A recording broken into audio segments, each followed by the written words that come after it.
3월 16일 오늘 만나 성경 말씀은 레위기 10장 18절에서 20절 말씀입니다.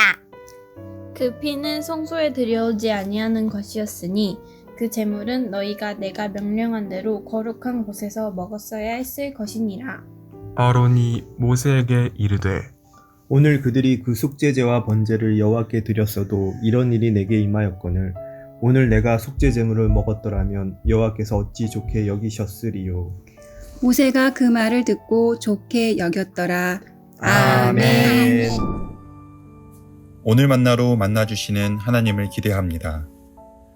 아론은 자기의 두 아들 나답과 아비후가 하나님께서 명하지 않은 다른 불로 분향하다가 죽게 되는 안타까운 일을 마주합니다.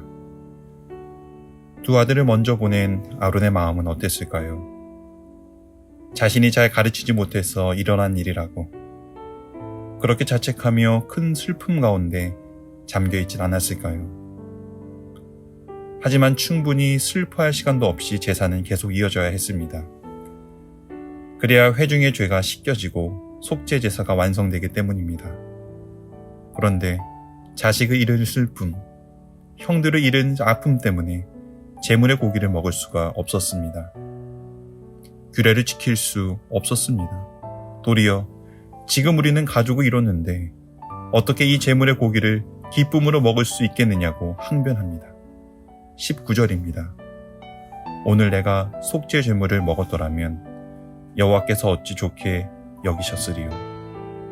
이 비통한 상황 속에서 도무지 제물의 고기를 먹을 마음이 서지 않는데 단순히 규정을 지켜야 하는 이유로 이 속죄 제물들을 먹는다고 하나님께서 이 제사를 기뻐 받으시냐는 겁니다. 아론은 그렇게 규정을 어깁니다. 하지만 모세는 그의 해명을 좋게 여기고 이해해 줍니다. 하나님께서도 아론과 남은 두 아들에게 벌을 내리지 않습니다. 도리어 모세와 같은 마음으로 자식을 잃은 아론의 슬픈 마음을 헤아려 주시는 것 같습니다. 율법은 특수한 상황 가운데 상당한 융통성이 있습니다. 왜냐하면 율법 안에는 하나님의 성품이 담겨져 있기 때문입니다. 하나님의 절대적인 사랑이 담겨져 있기 때문입니다. 우리가 율법 안에 담긴 의미를 잃어버리지 않는다면 우리의 형편과 우리의 상황에 따라 형식의 예외를 허용해 주신다는 겁니다. 물론 하나님은 우리가 율법을 온전히 순종할 때 기뻐하시지요. 하지만 마음을 들이기 어려운 상황인데도 형식을 갖추기 위해 순종하는 것을 하나님이 기뻐 받으실까요? 아론은 마음을 담지 못한 형식만 완벽하게 갖춘 순종을 숭배하지 않았습니다. 오히려 자식을 잃은 상황에서 하나님, 지금 저는 제 마음을 이 제사에 온전히 담지 못합니다.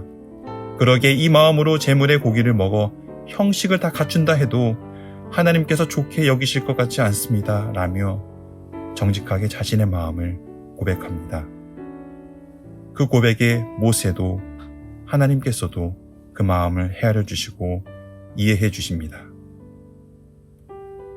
오늘 말씀을 통하여 우리의 신앙을 돌아봅시다. 마음이 없는, 형식만 잘 갖춘 신앙생활을 하고 있지는 않습니까? 하나님께서는 우리를 헤아려 주시는 하나님이십니다. 순종하고 싶어도 순종하지 못하는 우리의 마음과 상황을 헤아려 주시는 하나님이십니다. 그러니 마음이 없는 완벽한 형식보다 내 마음이 담겨져 있지 않은 연약함을 하나님 앞에 고백하십시오. 하나님께서 그 마음을 헤아려 주시고 받아주십니다. 또한 여러 상황들로 하나님의 말씀에 순종하고 싶어도 순종할 수 없는 우리 이웃들을 함부로 정죄하지도 판단하지도 않길 소망합니다. 하나님께서는 그들조차도 헤아려 주고 계실지 모르기 때문입니다. 교회는 더 많은 사람들을 정죄하는 것이 목적으로 세워져 있지 않습니다. 헤아리고 용서하고 한 사람이라도 더 품을 때 교회됨을 이루어갑니다. 우리를 헤아려 주시는 주님의 마음으로 세상에서 헤아림 받지 못하는 그 한 사람을 교회인 우리가 품고 헤아려주는 하루 되길 소망합니다. 기도하겠습니다. 하나님, 우리 마음이 어려워 하나님 앞에 온전히 순종하지 못할 때도 있습니다. 그때마다 우리의 마음을 헤아려 주시니 감사드립니다. 헤아림 받은 은혜로 오늘 누군가를 헤아려 주어 하나님의 따뜻한 마음을 전하는 자 되게 하옵소서. 예수님 이름으로 기도드립니다. 아멘. 이제 두 가지 제목으로 함께 기도하겠습니다. 첫째, 하나님께서 우리의 마음을 헤아려 주시듯 오늘 우리가 만나는 이들의 마음을 헤아려 주고 품어 주어 하나님의 따뜻한 마음을 전하는 삶 되게 하옵소서. 둘째, 다음 세대가 하나님을 잃어버리지 않는 세대 되게 하옵소서.